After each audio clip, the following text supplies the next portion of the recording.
last year I was speaking at this conference and it was all church leaders. And the organizer said, "Oh, you're up next, J John. How shall I introduce you?" I said, "Just say the next speaker, he's a donkey." Welcome to the Maverick Entrepreneur Podcast, where business success meets personal purpose. Here we empower entrepreneurs to strike that perfect balance between massive growth and unwavering values. Dive deep into strategies, inspirations, and stories that ensure you set your foundation in faith and don't compromise your family on your ascent to the top.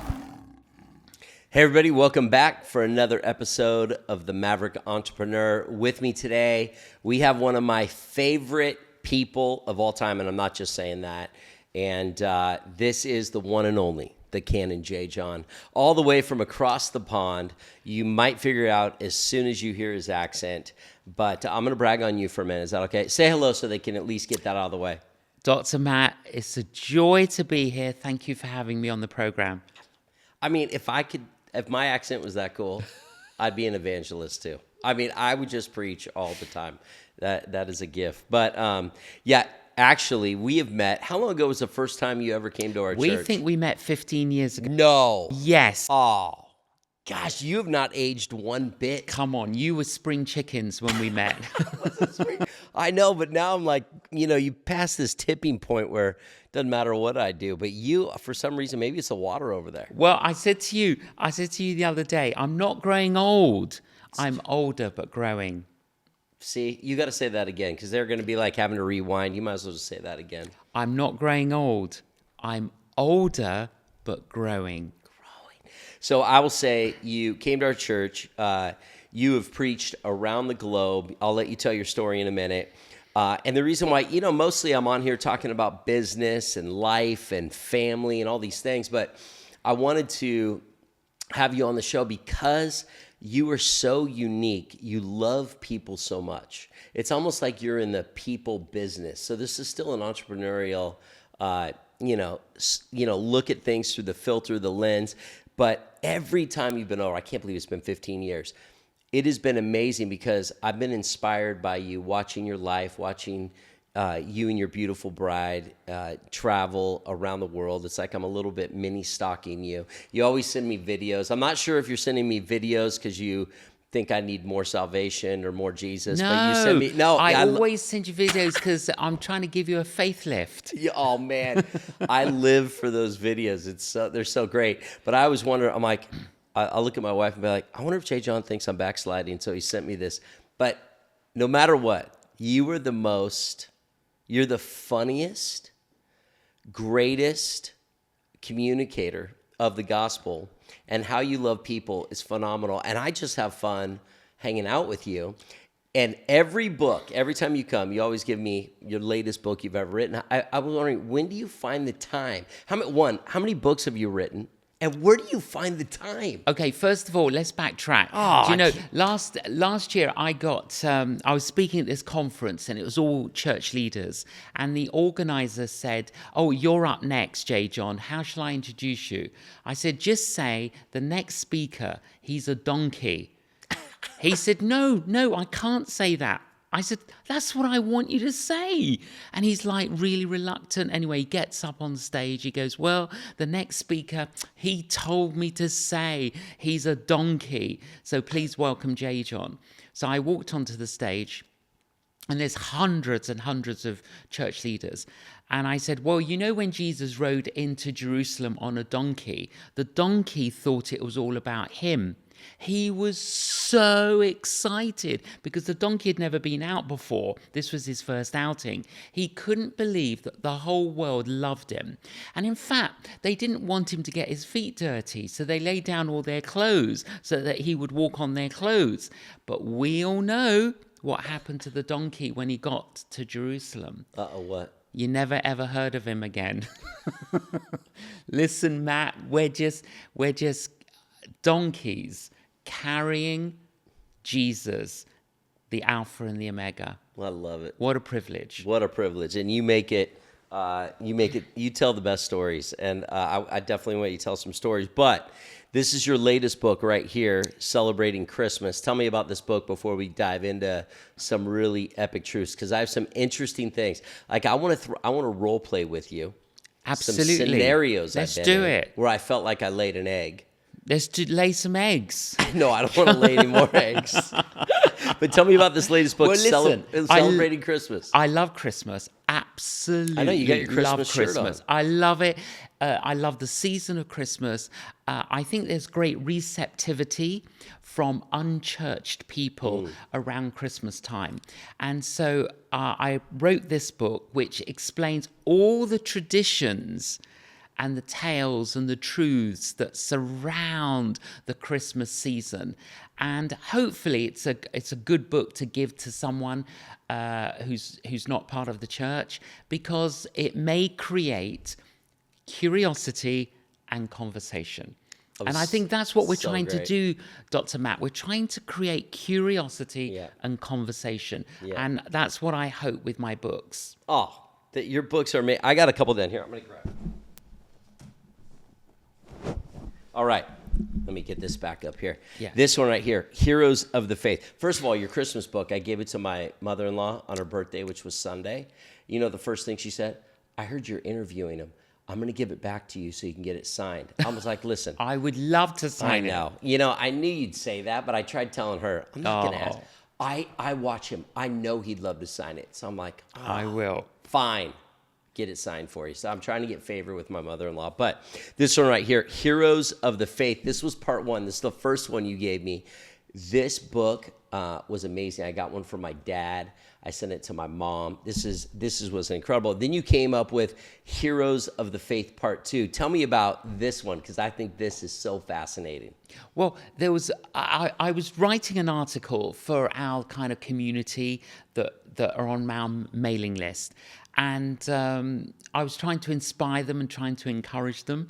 And I kind of heard this kind of, hey, the great cloud of witnesses are urging us and encouraging us on. So I thought, okay, let me write about some of those great cloud of witnesses. And when I first became a follower of Jesus, I was reading a lot of biographies. So I was familiar with quite a few people. But as I researched them a bit more and wrote about them, I honestly, I felt my life was infused with faith, hope, and love.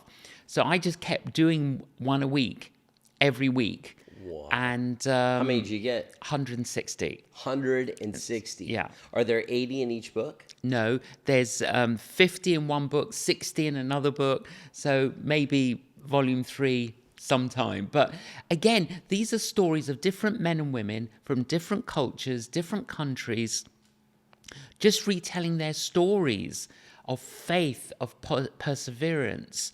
One of them is called William Carey, and he was a great missionary in India. Is this your favorite? They're all my favorites. No, you can't say that. No, I'm gonna make it, no. Honestly. Give me your top. But this guy, right, his motto was... Oh, man. Let me tell you his motto. I don't know if I can handle it. Expect great things from God. Attempt great things for God. I mean, expect great things from God? Yeah. Expect great things from God. Attempt great things for God. And just that little phrase, I mean, you can chew on that like for ages. Yes, expect great things from God, which I do, but I'm also going to attempt great things for God. I love it. And that was William Carey. That was William Carey. Okay. So in this book, when I read the guy that started the Salvation Army. Oh, my word. I preached on it for 2 weeks. Yeah. It was that amazing. Well, he's remarkable, William Booth. But he was stirred.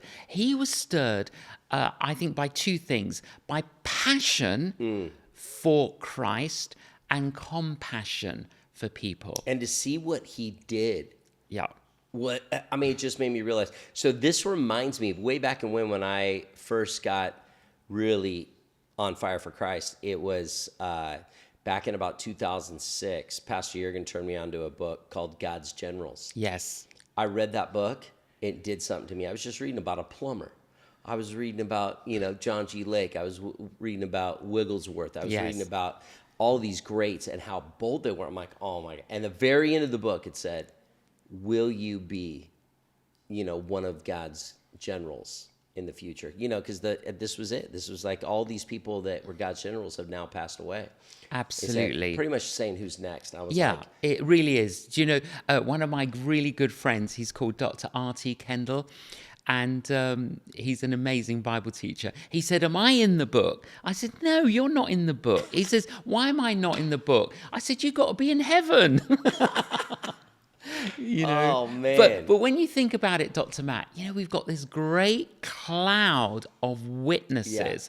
And Hebrews says they're urging us, they're encouraging us on. So to anyone listening now, you're feeling a little bit discouraged, you're feeling a little bit despondent. The Bible says this great cloud of witnesses is saying, come on, lift your head up, take another step. Go as far as you can see and see how far you can go. Yeah, that's it. Go as far as you can see and see how far you can go. Because the thing is, you can only see so far, but if you take a few steps, you'll see further. And that's what all these people did. Oh, I love it. Everyone needs a copy of this book. Where do they find your books, by the way? Amazon. Yeah.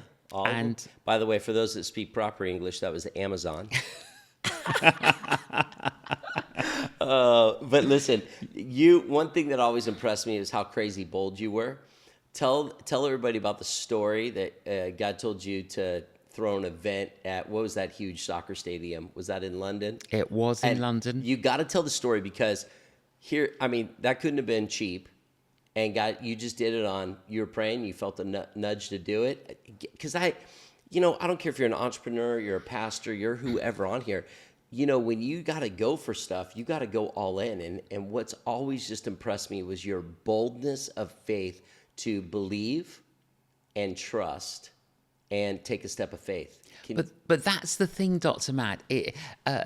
Life and following Christ is all about faithfulness. You're just being faithful. And there's a beautiful scripture in the book of Chronicles in the Bible that those who honor God, God will honor.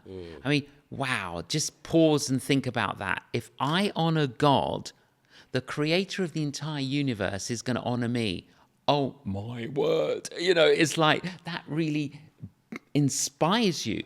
Yeah. No, I really felt I had this kind of what I call a quiver in the liver. That's when you get a little stirring and you kind of feel, well, where did that stirring come from? Yeah. And I then explore the stirring because it could be from God. And I felt God say, I want you to book this stadium in London. It's a soccer stadium. It's probably one of the best soccer stadiums in the United Kingdom. And it's the home of Arsenal Football Club. And it's called the Emirates Stadium. And to book it in order to communicate the values and principles and the faith of Christianity. So we contacted the stadium.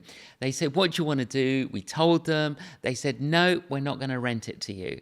So I was really discouraged. For a day, I was discouraged. And I was like, oh, I know you said stadium. Did I get the wrong stadium? And I was questioning myself. And then I thought, no, I got the right stadium. I really felt God said this stadium. Anyway, I thought, okay, well, I did the right thing. There's nothing I can do, only God. 2 weeks later, they rang up and said, we want to rent it to you. The entire cost was 1.2 million. No. Yeah. But it wasn't just because of production and booking the stadium. I mean, we had to pay for security. It was more secure in the stadium than it was outside the stadium. Oh, yeah. And the thing was, honestly, Dr. Matt, believe me when I say we had no money. You know how sometimes some people go, they don't have any money, but they mean they just got a couple of million. Yeah. When I say we had no money, we had nothing. We zero. And I prayed. I remember with my wife, Killy, we prayed, Lord, every time we get an invoice to pay something, may we pay on the day. because I don't like this pay in 30 days nonsense. A laborer is worthy of their hire, so you might as well pay it straight away. Every time we had an invoice to pay something, we had just enough to pay the cost. And it cost 1.2 million. I was criticized. There was pushback. I'll tell you about one. We were doing all these church leaders meetings around London in order to get partner churches to be involved in this huge enterprise. And this one pastor came up to me. And I would say, I don't want to say he spat in my face, but he was so angry that some of his saliva just kind of hit my face. And I was thinking, oh my word. And he said to me, "You are wasting God's money." And I said, "Why am I wasting God's money?" He said, "You should be using it to feed the poor. You should be using that money to stock up food banks." And I said, "Well, maybe that's something you should do." I said, when Jesus went to a region, it's recorded in the Bible, he went to this region called the Gerasenes, and there was a man there foaming from the mouth, and he had evil spirits in him. Yeah. Jesus cast the evil spirits into 2,000 pigs. They ran down a hill and into a lake, and they drowned. And I said to him, "Do you know how much 2,000 pigs would cost?" He didn't know. But I do know because I've researched it. And if we bought 2,000 pigs today, okay, now pigs go up and down in value. Yeah. But roughly, I'll give it to you roughly. I just bought half a pig, so I know Okay, this. you know. Okay, well, if you bought 2,000 pigs, they could be in the region of £250,000. Jesus Christ sacrificed 2,000 pigs to help one man. Oh, in other words, I'm using this. One man was worth more than 2,000 pigs. One man was worth more than the local economy. How much are you willing to invest to reach lost people? Drop the mic. That's the challenge, Dr. Matt. That's amazing. How much are we willing to invest to reach lost people? Now, this is interesting. In the book of Genesis, God walked. Throughout the Gospels in the New Testament of the Bible, the Son of God walked. Okay? So the pace of God from Genesis all the way through to the New Testament is walking. God only ever ran once in the Bible, and that was towards a prodigal. So the pace of God is walking, unless it involves prodigals, and then you run. Oh, that's amazing. I think I got the little hair standing up. That's amazing. Okay. Shoot. Okay, we need to... By the way, over 3,000 people received Christ on that day. Which day? The day I preached in the Emirates. Yeah. So... 3,000. Yeah, over 3,000. And the bills got paid. Yeah, 3,685. Yeah, and so what would a pastor say to that? Yeah. So there we are. Look, at the end of the day, you just got to get on and do what you know God's asked you to do. And don't worry about pushback. Don't worry about criticism. And St. Paul in the Bible said, "I don't care what you think of me, but I do care what God thinks of me." And that's the best. You know what? I see more pastors that don't do things because they're cared how it's going to look. Yeah. I'm like, well, if God told you to do it, who cares? Absolutely. It's like, we got to see after COVID who the real friends were. You know, who the bold, the courageous, all these woka locas out there, woka-colas. But it's amazing because, it's amazing who your critics are on the wrong side of they ought to be sitting next to you, writing the checks to you. But they're the ones giving you the biggest flack, and over 3,000 people gave their life. Yeah. I love it. And interesting, there's a lovely, the book in the Bible, Nehemiah, and Nehemiah gets prompted by God to go and rebuild the walls of Jerusalem. And the moment he starts doing this, a man called Sanballat criticizes him, and then a man called Tobiah starts criticizing him, and then a man called Geshem starts criticizing him. What does Nehemiah do? He ignores them. He doesn't even engage with them. That's amazing. And I think sometimes we got to be wise I'm not saying you don't always engage, but sometimes you don't engage. Yeah. Well, you know what? Everybody, what you've done in ministry and just around the globe has been amazing. And you're such an encouraging person. Have you always been encouraging? Do you know, I'd say since I came to Christ, Yeah. I had my whole life changed, my attitudes changed. I was 17.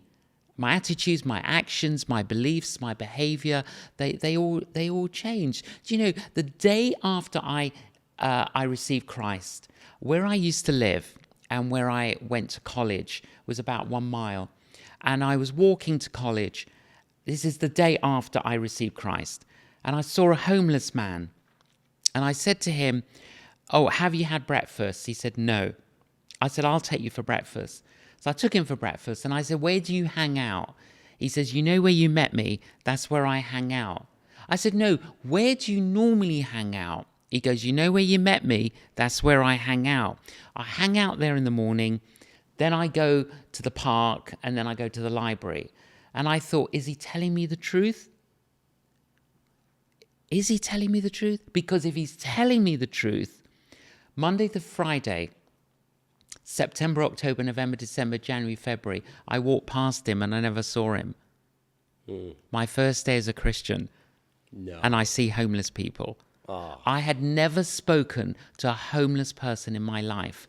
My first day as a Christian, I take a homeless man for breakfast. I say, "Look, I can't do this every day, but would you like breakfast once a week?" He said, "I love breakfast once a week." So I said, "Okay, I'll take you for breakfast once a week."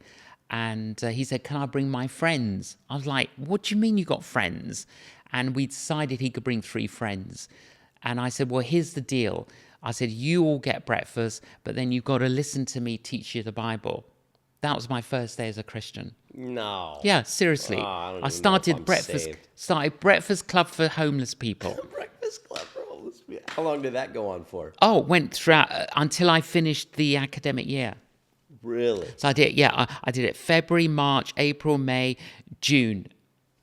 5 months. Yeah, I did it 5 months, but then I, finished college and moved on. Whatever happened to those homeless people?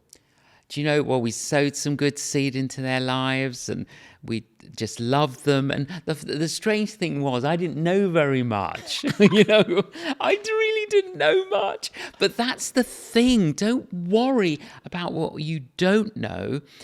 Tell people what you do know. And I think that's the important thing, Dr. Matt. I think sometimes we're always worried about what we don't know. Look, I'm learning now after all these years. But you just tell people what you do know. And every week I'd give them a little kind of fruit juice of the gospel. You're still doing it today. Still doing it today. I love it. You have the heart for people and really to teach the word. I want to ask this question. It's funny. We were doing this podcast. Amazing couple. You wrote a book on marriage, by the way. Yes. Why did you decide to write that book? I decided to write that book because I felt with a number of people that we knew who were either wanting to get married, either were dating, either were married, were facing concerns and issues. And so I felt, well, I think I can respond to some of these concerns in the book and, give some breadcrumbs of advice. I sometimes feel with many of my books, Dr. Matt, it's breadcrumbs, but we know that God can take the breadcrumbs and multiply them. They're so good. It's such a great book, too. How many years have you been married? 41. To the same woman? To the same woman, my best friend, my soulmate, my partner in life and ministry. Shall I tell you the 4 principles? Well, to give you 5 principles, but 4, there are. I need the 5th, but all right. Give everybody else the 4th. Yeah. Okay. First principle is respect. I need to respect my wife, Killy. She needs to respect me. But I need to be the kind of person that warrants respect. So it's how do I cultivate respect from my wife by being the kind of person that she would want to respect, and likewise vice versa. 2, responsibility. Many people on their wedding day, they say I do, and then they don't. Yeah. So the thing is, you've got to take responsibility. So, I have to take responsibility for ABC. My wife has to take responsibility for DEF. And some we have to take responsibility together. I put the trash out. That's my job. I do that, but I don't do the ironing. My wife does the ironing. So it's like we've got to take responsibility for different things. Romance. If there was more courting in marriage, there would be fewer marriages in court. Love it. And the problem today is that we romance the one we love before we get married, and then we forget to romance them during marriage. Fourthly, resolve. Till death us do part. We make a decision that we will face any storm that comes our way together. Because we've already made that decision, there is never an issue when the storm comes. And last but not least, receive. Receive who? I like the story of the little girl after Sunday school on the way home with her mother. The mother said, "What did you learn at Sunday school today?" She says, "Well, we learned all about the wedding in Cana that's recorded in the Gospels." And the mother said, "Well, what did you learn about that story?" And the little girl said, "Mummy, if you're going to have a wedding, make sure Jesus is there." That is so true. Oh, that's so good. If you're going to be in a relationship, make sure Jesus is there. So good. Make sure you've received Jesus, because Jesus is the way, the truth, and the life. And only he can enrich us personally. Only he's the one that can enrich our lives. So I would say, if I was giving you 5 principles, they would be respect, responsibility, romance, resolve, receive. Do you start all your things with R? No, but what I try to do, you like yourself, Dr. Matt, you're a communicator. I do work hard at trying to communicate simply, but not simplistically, but in a way that can be memorable. Yeah. Oh, and you do a great job of it. Yeah. So I was on this podcast, and pretty big influencers.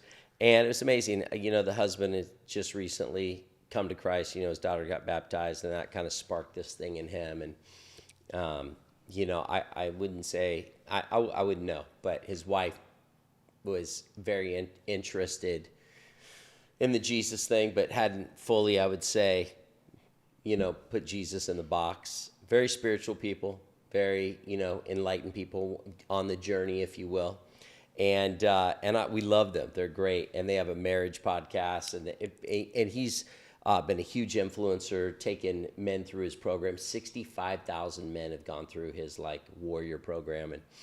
But anyways, it was curious. We were just talking about faith and God and all this kind of stuff. And, we're using some vernacular. And one of them was like, "Oh, yeah," my wife's like, "Oh, when I got saved." And we were talking about when our friends got saved. And she asked a great question. So if someone was to ask you, what does saved mean? Yes. Now, and I wouldn't use that particular term myself. I always said, I'm never going to be the Christian dude that uses that Christianese. And here we were on the podcast using Christianese. I'm so annoyed with myself.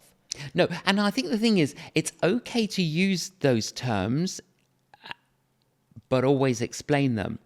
So if I did use it, which I probably wouldn't use. Which would you use? Tell me. But I would. But I think the thing is, today, with different people, you all use a different approach. Jesus met different people. He met the woman at the well. He spoke to her in a very different way to the way that he spoke to Nicodemus, to the way that he spoke to the rich man.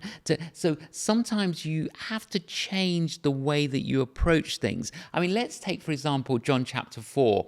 When Jesus and the Samaritan woman. Let's just do a very quick Bible study. Okay, Jesus is at one point. He wants to go to another point. Okay, every other Jew that wanted to do that journey would have walked around Samaria. Yeah. Because Jews and Samaritans hated each other. So the first thing that you read about that story is Jesus broke long-standing traditions. He walks into Samaria.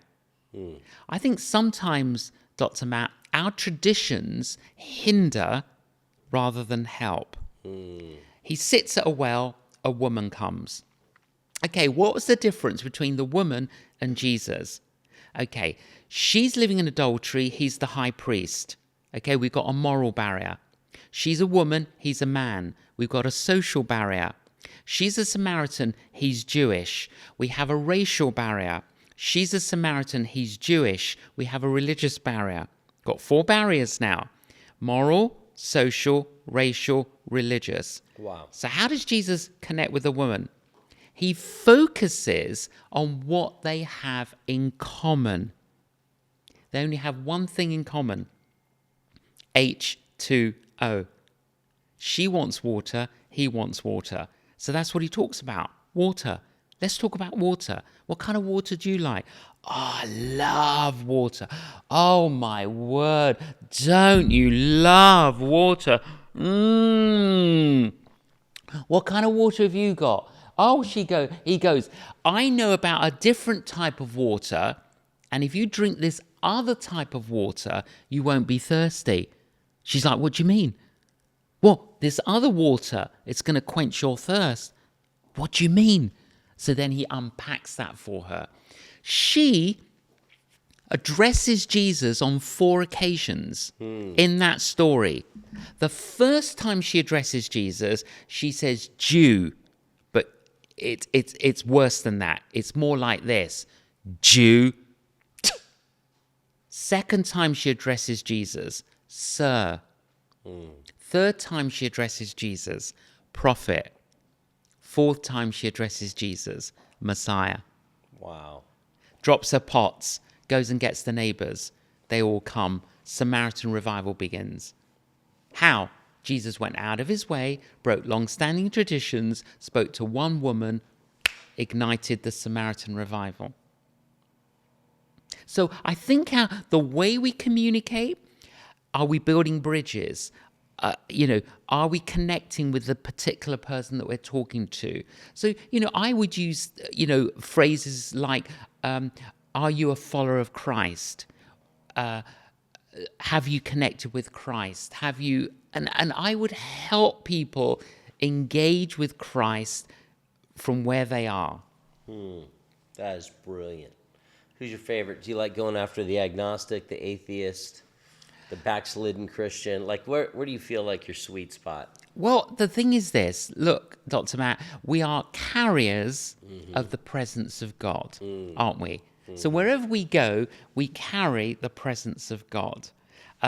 Killy and I, our favorite little restaurant is in a tiny little quaint village near where we live. And it was a day off. I think it was raining that day. So we were like, oh, okay, we can't really go out and about. Isn't it raining every day over there? Well, it rains a lot. And so we thought, oh, why don't we go? It's our day off. Let's go and have a little lunch in our favorite restaurant. We walked in.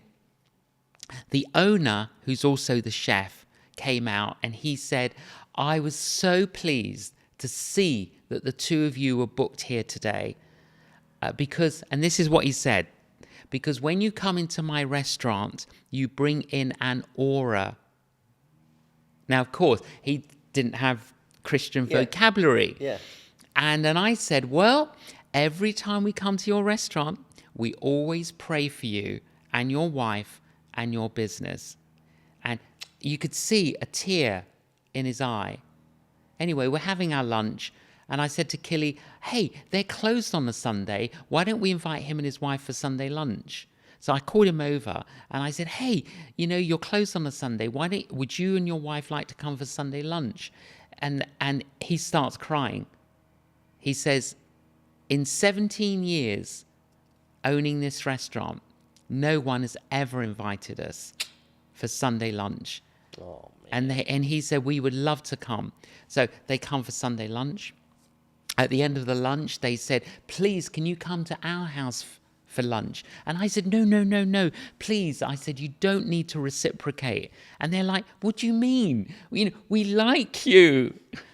So the point I'm making there is, Dr. Matt, I'm one of these people. Look, I just go about my day, and wherever I go, I carry the presence of God. Irrespective of who I'm meeting, I'm hoping I'm able to draw them nearer to Christ. All right, everybody, thanks so much for watching this episode with the Canon J John. Stay tuned for a part 2 coming your way real soon.